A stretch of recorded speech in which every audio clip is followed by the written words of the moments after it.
Yeah, you've talked to a lot of women in China about their experience in the workplace and in child rearing. And looking more broadly at gender inequality in society, that's a topic that has gained a lot of momentum in the West, in the UK, in Europe, and other countries in recent years. But we don't often hear a lot about what's happening in China when it comes to gender inequality. What's that conversation like in China? And is it something that people are talking about more and more? So when we talk about gender inequality, we can look at from a political representation Yeah.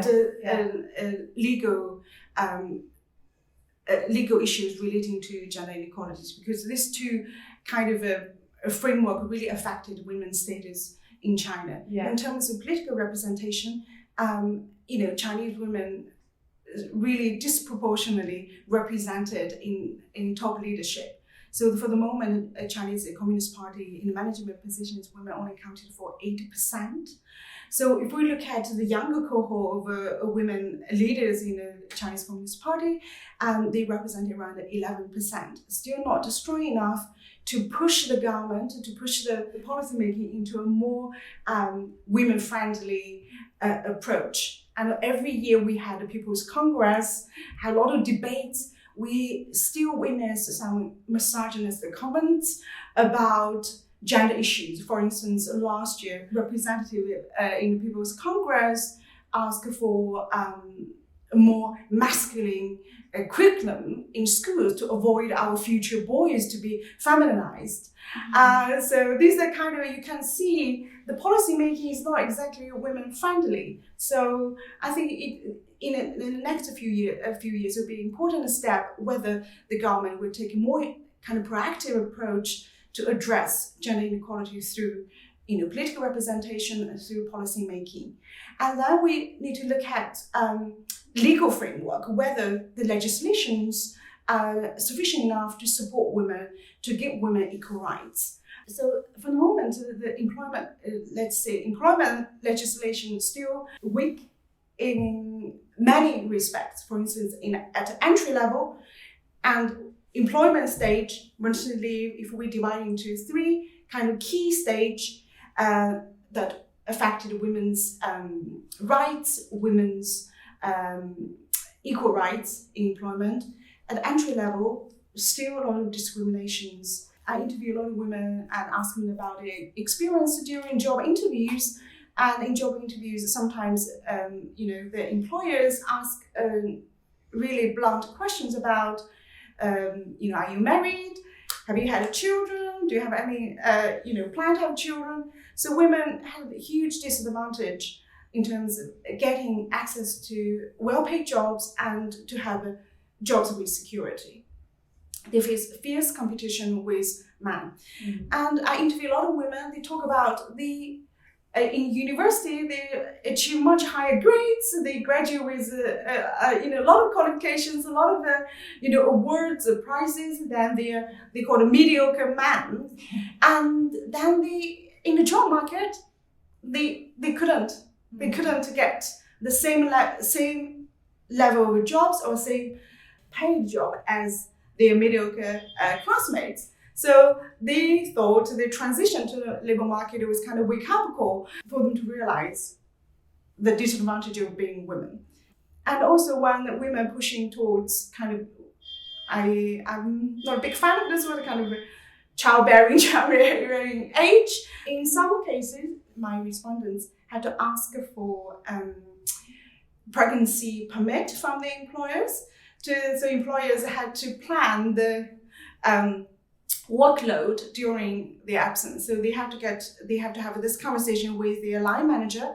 In most of the cases, line managers, were men. They have to have that conversation. And my respondents at the time interviewed the age between 30 and 37. So they already kind of ticked the box, already had children.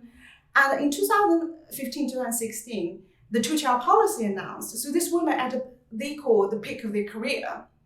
And a lot of women were having the opportunity to get promoted, to launch their career to the next level, and the Twochild policy kicked in. So, and a lot of women worried about their promotion next spring of their career because their employer is suspicious they're going to have another child. And they thought it's their kind of a golden age. They have more experience than younger competitors, and they're more efficient, productive than older competitors. And they feel they're in this perfect stage of their career, and yet they were hit by this kind of a two-child policy call. And a lot of women in my interview, the majority of women still undecided, still feel torn about keeping up a career or having this kind of commitment to their own individual families to have another child. Because the two-child policy affected individual families at different levels. They had this kind of widespread nostalgia about bigger families, because traditionally China had really big families and multiple children. I think the government uses kind of a nostalgia to connect with individual family, and now you're legally allowed to have more children, why not? So a lot of women felt this kind of pressure from their individual families, from their particular in-laws, their husbands, to have more children, to have they call it dynamic families. On the other hand, they also had to consider the penalty on their careers. Wow, it sounds like there's definitely some shared experience there for women all over the world. Yes. There's some overt discrimination there, which is quite concerning. You've obviously spoken to a lot of women and heard these stories directly, but how vocal are they when it comes to the public discourse on this topic? Who's pushing for change when it comes to these, policies that need to be introduced to support women or to diminish the discrimination they're facing? So that's a very good question. So the women I interviewed, they were very vocal with me, but when it comes to a push through public forums, through, for instance, activism, they were very silent.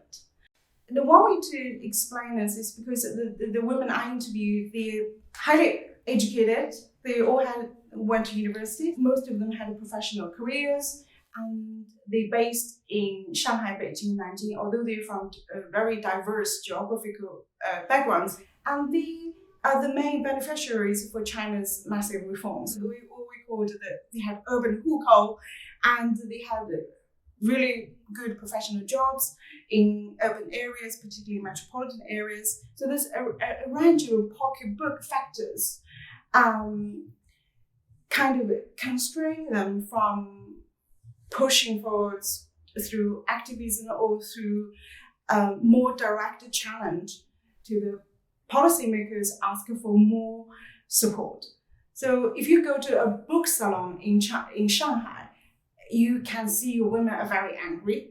The women share a lot of their experiences. One of the very interesting social media is called Muse. It's specifically relating to gender issues. If you look at the comments, user comments, and you can see a lot of women very angry. They feel, they have a lot of work, family conflicts, and they have very little support from the government and from, for instance, their husband family. But from the next generation, from those women born after 1990s, they're much more vocal in terms of equal opportunities, equal rights. They also are very vocal in terms of calling out patriarchy as a root of the problem. I think probably and women need to be more strategic and find a way to push this debate and to make sure this debate still visible in the